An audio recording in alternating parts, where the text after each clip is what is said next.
안녕하세요. 여러분이 보내주신 자료로 지식의 정수만을 뽑아내는 시간입니다. 오늘은 건설 현장의 그 복잡한 이면, 바로 클레임의 세계로 한번 깊이 들어가 보려고 합니다. 저희 손에는 Construction Claims and Responses라는 책의 핵심 챕터가 들려 있는데요. 이걸 통해서 좀 딱딱하기만 느껴지는 법적, 계약적 문제를 아주 흥미롭게 풀어보겠습니다. 네. 보통 건설 클레임 하면 다들 뭐 소송이나 분쟁, 이런 좀 부정적인 이미지를 먼저 떠올리시죠? 맞아요. 뭔가 싸운다는 느낌이 강하죠? 그렇죠. 하지만 오늘 저희가 살펴볼 자료의 핵심은 좀 다릅니다. 클레임이라는 게 본질적으로는 계약서에 명시된, 그러니까 예상치 못한 변화에 대응하기 위한 아주 체계적인 권리 주장 과정이라는 거죠. 아, 단순히 싸우는 게 아니라요? 네. 늘어난 시간이나 추가된 비용을 정당하게 보상받기 위한 절차, 딱 그겁니다. 바로 그 절차라는 점이 중요하군요. 그래서 오늘 저희의 목표는 이 클레임의 어떤 종류가 있고 또 어떻게 이게 연쇄적으로 발생하는지를 이해하는 겁니다. 이걸 돕기 위해서 자료에 나온 아주 간단한 예시를 계속 따라가 볼 건데요. 네, 그 방 나누는 예시요. 맞습니다. 하나의 큰 방에 칸막이 벽을 세워서 두 개의 작은 방으로 나누는 아주 사소해 보이는 공사 변경. 이 작은 나비의 날갯짓이 어떻게 거대한 클레임의 태풍으로 변해가는지 지금부터 그 과정을 생생하게 재구성해 보겠습니다. 그럼 가장 근본적인 문제부터 시작해 볼까요? 모든 클레임의 출발점이 되는 경우가 많다는 공사 변경, 영어로는 variation이라고 하죠.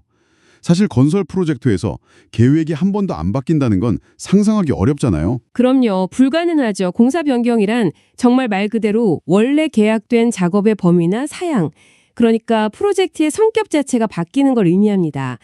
저희 예시처럼 없던 벽을 하나 추가하는, 즉 추가 작업이 발생하는 게 가장 대표적인 경우고요. 그렇군요.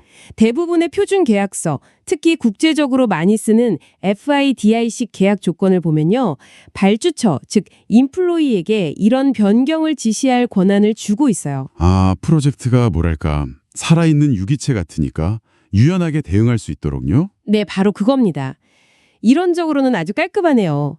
발주처를 대리하는 감리자가 이 부분 변경해 주세요 하고 공식 공사 변경 지시서를 서면으로 딱 주면 시공사는 거기에 맞춰서 작업하고 나중에 비용이랑 기간을 정산하면 되니까요. 근데 제가 듣기로는 실제 현장에서는 오히려 이런 공식 절차를 좀 피하려는 경향도 있다던데요.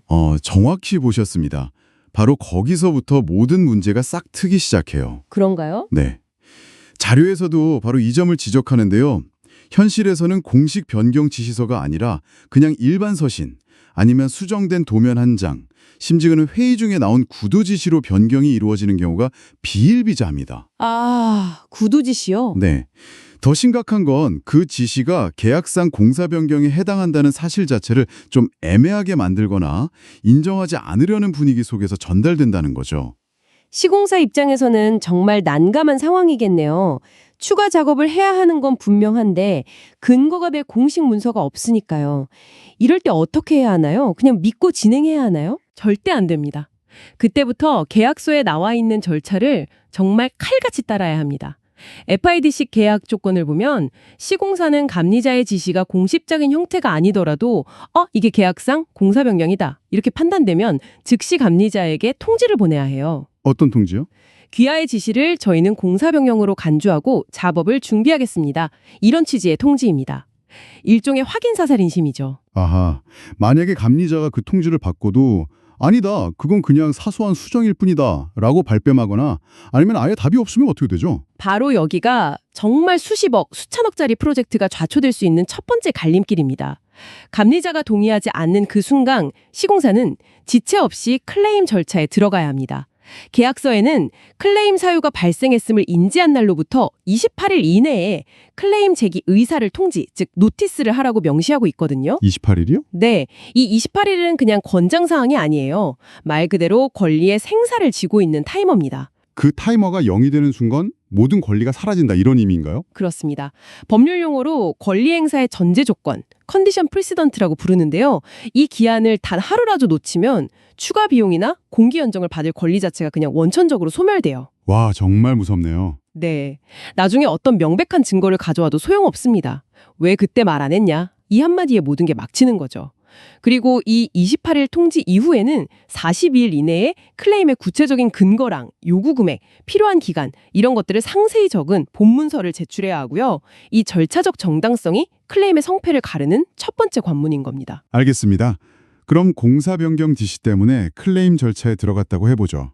추가 작업으로 인한 직접적인 비용 문제도 있지만 더 큰 문제는 시간일 것 같아요. 이 추가 작업 때문에 원래 정해진 준공일을 못 맞추게 되면 어떡하죠? 이게 바로 두 번째 클레임인 공기 연장, extension of time 문제로 이어지는 거겠군요. 맞습니다. 공사 변경 다음으로 가장 흔하고 또 가장 치열한 클레임이 바로 이 공기 연장, EUT입니다.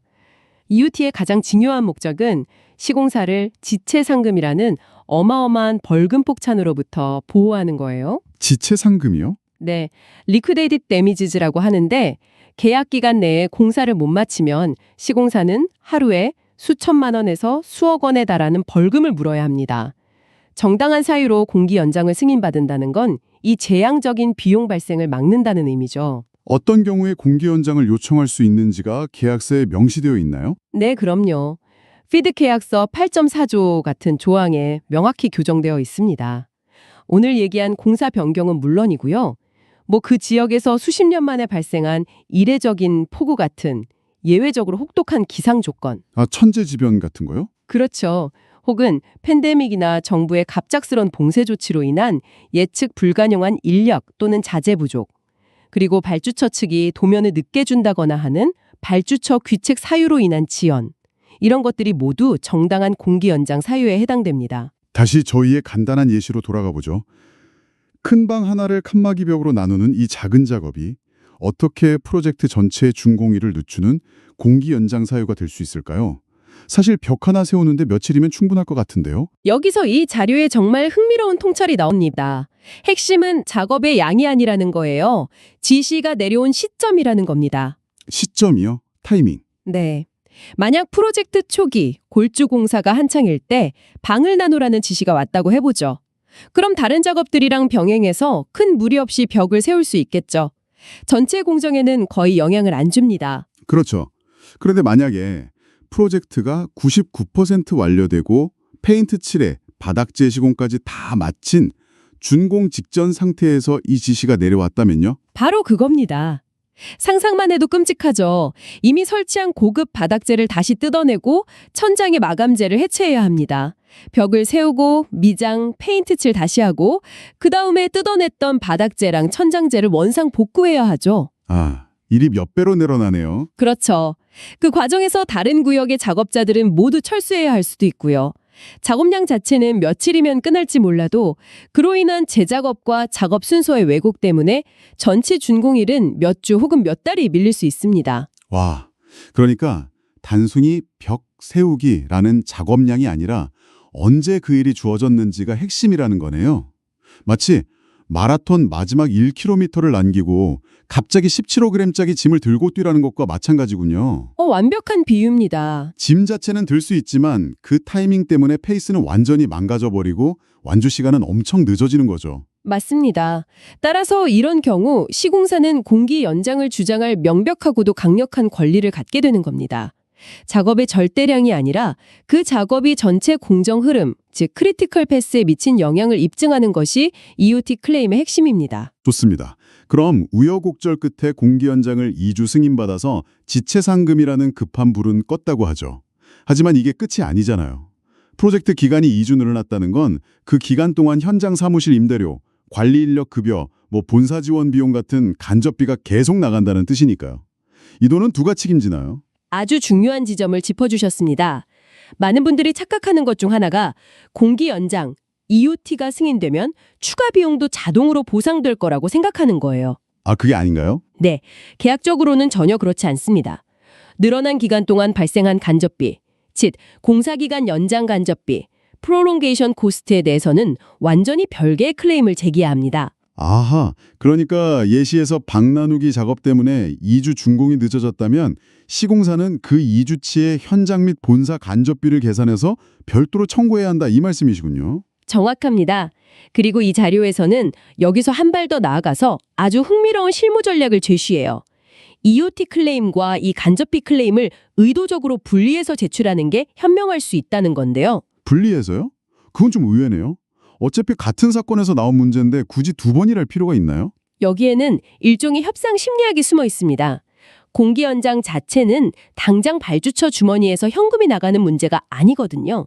서류상으로 날짜를 조정해 주는 거니까요. 아, 그렇네요. 그래서 비용 문제보다는 심리적 저항이 훨씬 적고 비교적 쉽게 합의에 이를 수 있어요.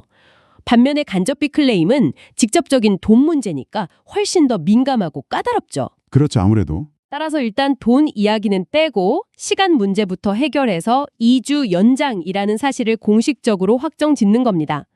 그리고 그 확정된 기간을 근거로 자, 이제 이 2주 동안 발생한 우리 손실을 보상해 주십시오 라고 접근하는 게 훨씬 효율적이고 성공 확률이 높다는 전략이죠. 굉장히 실용적인 조언이네요. 그런데 문득 다른 상황이 떠오릅니다. 프로젝트가 지연되지는 않았는데 작업 효율이 극도로 떨어지는 경우도 있을 것 같아요. 예를 들면 발주처의 잦은 설계 변경 때문에 작업자들이 A 작업을 하다가 말고 B 작업 현장으로 달려가고 다시 C로 가는 식으로 우왕좌왕하느라 하루 8시간 일해도 실제 성과는 4시간어치밖에 안 나오는 그런 상황 말입니다. 네, 바로 그걸 공사방해 디스럽션이라고 부릅니다. 그리고 이건 입증하기가 정말 까다로워서 클레임 중에서도 가장 어려운 유형 중 하나로 꼽힙니다. 아, 저희 예시도 여기에 해당될 수 있겠네요. 맞습니다. 마감 공사가 끝난 방에 바닥을 다시 깨고 벽을 세우는 상황이 바로 이 공사방해의 전형적인 사례죠. 정상적인 공사 순서, 즉 골조 공사 때 벽을 세우는 거랑 비교하면 말도 안 되게 비효율적이잖아요. 투입되는 인력과 시간은 훨씬 많은데 결과물은 똑같습니다.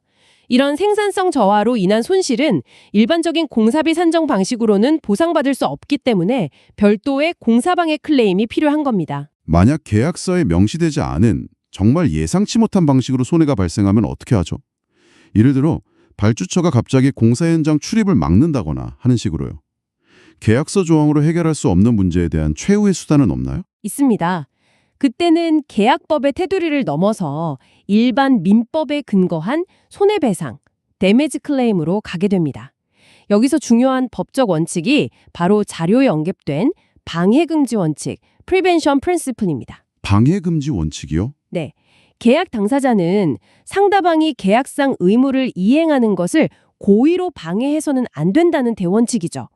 예를 들어 발주처가 저희 예시처럼 방을 나누는 공사를 해야 할 공간에 자신들의 장비를 가득 쌓아두고 안 치워줘서 시공사가 아예 작업을 시작조차 못하게 막았다면 그건 명백한 방해 행위자 계약 위반이 되는 겁니다. 이로 인해 발생한 모든 손해에 시공사는 손해배상을 청구할 수 있습니다. 좋습니다. 공사 변경, 공기 연장, 간접비, 공사방해, 그리고 손해배상까지 클레임의 여러 유형을 쭉 훑어봤는데요. 결국 어떤 종류의 클레임이든 성공적인 결과를 얻기 위해 가장 중요한 공통분모가 있을 것 같습니다. 이 자료의 저자인 로저 놀스라는 분이 특히 강조하는 부분이 있다고요? 네, 저자는 이 점을 거의 주문처럼 반복해서 강조합니다. 성공적인 클레임을 위한 3가지 가장 중요한 요소를 꼽아달라는 질문에 그는 이렇게 답합니다. 첫째, 좋은 기록. 둘째, 좋은 기록. 그리고 셋째, 좋은 기록입니다. 결국 모든 건 기록이라는 말이군요. 최고의 변호사나 겹상가가 아니라 최고의 기록 관리자가 이기는 게임이라는 거네요. 그렇습니다. 클레임의 세계에서는 주장하는 자가 입증해야 한다. 즉, burden of proof라는 철칙이 적용되기 때문입니다.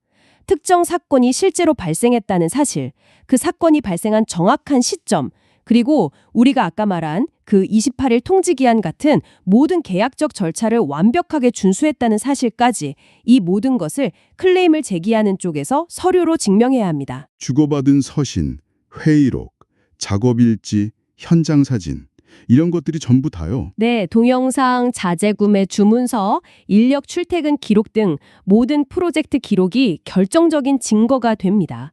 기록이 없으면 아무리 정당하고 억울한 주장이라도 그저 공허한 외침에 불과하게 되는 거죠. 오늘 저희는 건설 클레임의 세계를 깊이 탐험해봤습니다. 처음 생각했던 것처럼 단순히 싸우고 분쟁하는 과정이 아니라 예측 불가능한 변화에 체계적으로 대응하면서 계약에 근거한 정당한 권리를 찾아가는 매우 논리적이고 치밀한 절차라는 것을 알 수 있었습니다. 오늘 대화의 핵심을 두 단어로 요약한다면 바로 절차와 기록일 겁니다. 절차와 기록. 네. 클레임 사유를 인지하고 28일 안에 통지하지 않으면 권리가 소멸될 수 있다는 그 절차의 중요성, 그리고 모든 주장은 반드시 객관적인 기록으로 뒷받침되어야 한다는 사실, 이 두 가지만큼은 꼭 기억하셨으면 합니다. 네, 오늘 이 시간이 여러분의 이해에 큰 도움이 되었기를 바랍니다. 마지막으로 여러분이 혼자 곱씹어 볼 만한 질문 하나를 남기면서 마무리하겠습니다. 이 자료는 주로 클레임을 제기하는 시공사의 관점에 초점을 맞추고 있습니다. 그렇다면 입장을 한번 바꿔보면 어떨까요? 여러분이 만약 발주처나 감리자라면 오늘 우리가 논의한 이 원칙들을 어떻게 클레임 방어를 위해 활용할 수 있을까요?